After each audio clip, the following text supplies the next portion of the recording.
Greetings everyone, welcome to your own channel of Genius Labs and chemical bonding के episode 3 में फिर से आपका एक बार स्वागत है, जहाँ पे हम लोग डिस्कशन कर रहे हैं PYQs पे, प्रीवियस ईयर्स क्वेश्चन, जो कि बहुत इंपॉर्टेंट होते हैं। कम टाइम में आप रिवाइज करके इससे अच्छा माइलेज ले सकते हो अपने एग्जाम प्रेप के लिए। तो अगर आप जेईई मेंस एस्पायरेंट हो, 11th में हो, 12th में हो, लीडर में हो, नीट में हो, सबके लिए आपके लिए यूजफुल है, राइट। आप इसको देखिए वीडियोस को ध्यान से, आपको बहुत सारी चीजें इसी से समझ में आ जाएंगी।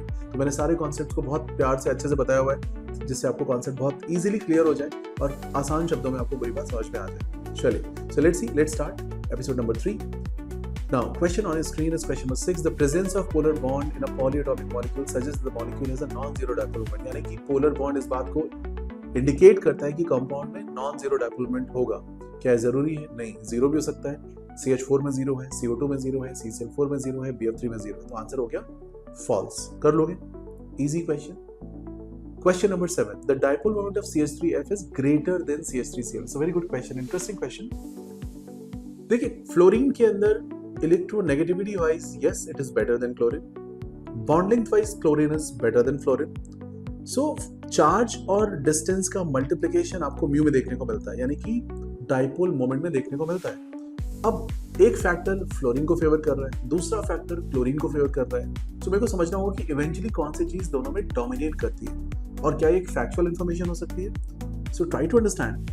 CCl has a longer bond length and reasonably good amount of charge is developed on CCl.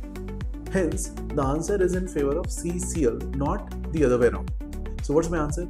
The dipole moment of CH3F is greater than CH3Cl will become a wrong statement. I repeat, will become a wrong statement. Please take note of it. Please look at the solution and note it down in your notebook, because many students do this mistake while solving this particular question.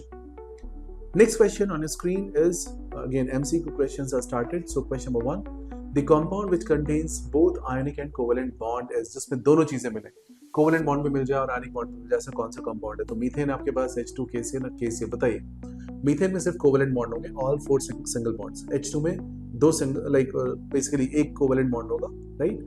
And KCl के अंदर K+ और Cl-, K+ और Cl-, Cn के अंदर आपको covalent bonds मिलेंगे, K और Cn के बीच में एक आयनिक बॉन्ड भी होगा। तो आंसर हो जाएगा C। इजी क्वेश्चन है। Next question on your screen, the octet rule is not valid for molecule, right. अब ऐसे क्वेश्चन को सॉल्व करने के लिए थोड़ा सा ध्यान रखना होगा। हाइड्रोजन एक ड्यूप्लेट के केस में चलता है, it is not going to form 8 members, right. अच्छा, कार्बन मोनोऑक्साइड की अगर आप बात करोगे तो कार्बन मोनोऑक्साइड में जब ऑक्सीजन C को कंट्रीब्यूट कर देगा तो जो स्ट्रक्चर बनेगी वो C-O+ बनती है, जहां पे हम 8 मेंबर्स पूरे कर पाते हैं। So better option is you pick option number B, okay. D नहीं, B आप पिक कर लोगे, ठीक है। इसका आंसर आप हो जाएगा B। Just a minute, right. Now next question, question number 3 on your screen. Element X is strongly electropositive and Y is strongly electronegative. ये किस चीज की लाइक फीचर है? किसकी फीचर है ये? आयनिक कंपाउंड्स की।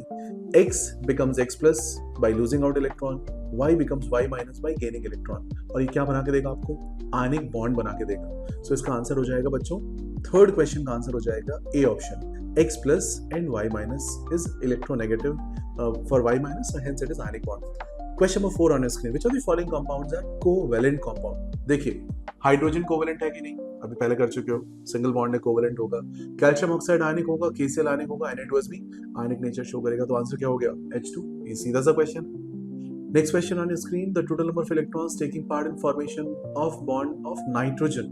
कितने इलेक्ट्रॉन्स पार्टिसिपेट करेंगे नाइट्रोजन के फॉर्मेशन में? तो nitrogen is N triple bond N। What should be the correct answer? N triple bond N। तो आप C ऑप्शन मार्क कर दोगे, 6 इलेक्ट्रॉन्स, 3 इसके और 3 इसके, टोटल 6 इलेक्ट्रॉन ओवरलैप कर रहे होंगे। Next question on screen is question number 6, which of the following is soluble in water? Carbon disulphide एक नॉन पोलर सॉल्वेंट है, CH2 कैंसिल हो जाएगा, CCl4 भी नॉन पोलर है, CHCl3 में पोलैरिटी है बट बहुत माइनर सी पोलैरिटी है। The best option is alcohol and alcohol can dissolve water, you know that. So which option we are going to mark? Option number B। Can do that. I hope you understood all the concepts. Keep watching, liking, subscribing, sharing with your friends. Enjoy, learn these PYQs at your own pace. You can pause, watch, again write your notes. Keep watching live sessions as well on the channel. Thank you so much. Thanks.